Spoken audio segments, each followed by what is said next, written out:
Well, students of 11th class, I am here with the physiological aspects of physical education, and today I am going to discuss about circulatory system.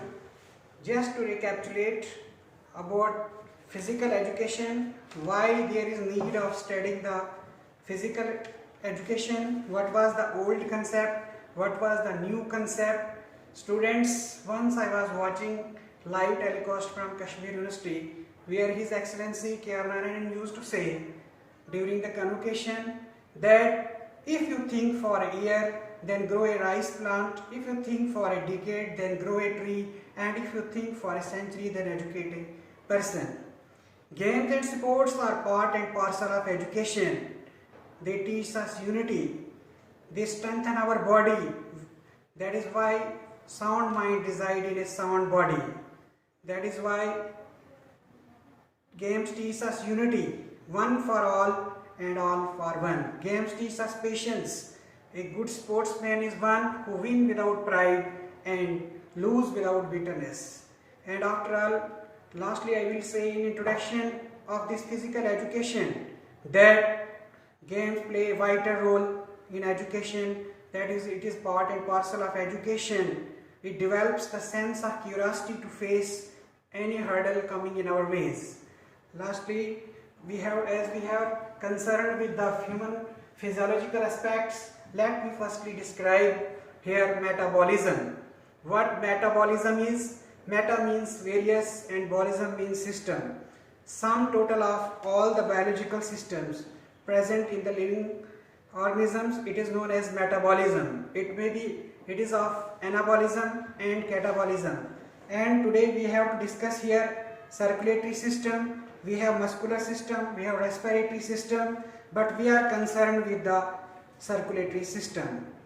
Before going through the circulatory system, I want to say what circulates in our body, it is only the blood. So it is better for us to know about the blood and its components. What blood is? All of us are aware, it is red colored fluid circulating in our body. The blood is red due to the presence of iron rich pigment which is known as hemoglobin. As far as components are concerned, they are RBCs which we call erythrocytes, WBCs. They are RBCs which help in carrying the oxygen. That is Hb plus O2 gives HbO2, that is oxyhemoglobin. Then comes WBCs, white blood corpuscles, which help in fighting against any diseases or we say any foreign infection. Then comes blood platelets, they help in clotting the blood. Moving ahead about the circulatory system, because it is only the heart which pumps the blood to the different parts of the body. As far as the structure of heart is concerned, its location is concerned, it is located in between the two lungs with broad base and pointed apex, slightly twisted towards left side. It has got four chambers. Upper chambers are called auricles and lower chambers are called ventricles. About the size, it has the size of a clenched fist of a person, weighing about 300 grams. And it has got a muscle which is known as cardiac muscle. That is what the doctor which deals with this study of his heart, it is known as cardiologist. So about the circulatory system, I want to say from here, it is the arteries which carry the blood from heart to the different parts of the body, and that is to lungs where the oxygenation of blood takes place, and it is veins which brings back the blood from lungs to the back to the heart. Then comes there are capillaries. There are capillaries with network of arteries and veins.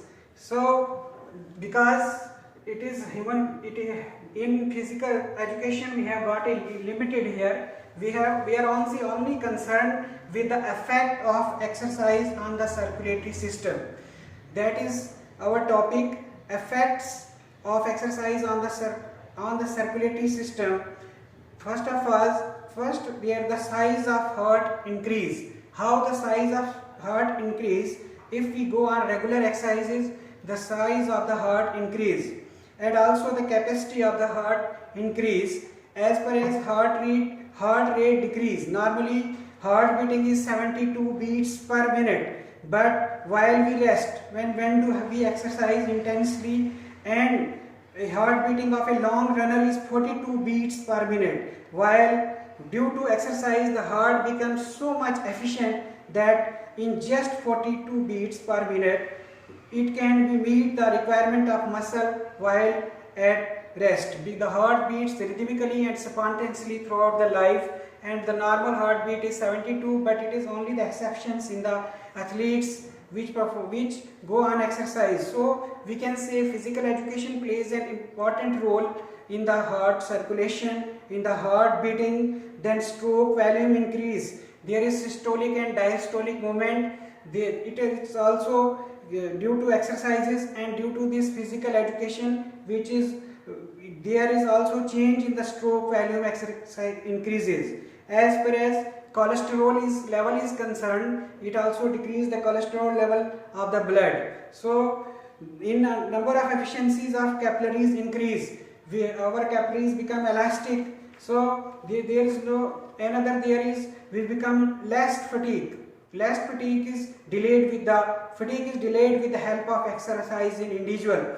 As far as number of RBCs and WBCs are concerned, with the help of regular exercise, the number of RBCs, that is red blood cells, corpuscles, which are also called erythrocytes, WBCs, leukocytes, increase. The RBCs carries the nutrients including hemoglobin, oxygen to the muscles. As far as recovery period becomes fast, with the help of regular exercise, the heart rate becomes normal at earliest, and in trained athlete as compared to untrained athlete. So in case of respiration, it becomes normally easily in trained individuals. So we can say physical education plays an important role in the respiratory system also, in respiratory process also. As far as the prevention from diseases is concerned, it is only the physical education which develops in us the resistance. So by doing regular exercise, the decrease like high blood pressure, heart problem, and so many diseases are kept away. So we should not forget the saying of Coubertin, play the game and play it very well. And lastly, before concluding, I want to say the sayings of Louis Lang: to participate in the game is better than win, because a good sportsman is one who wins without pride and loses without bitterness.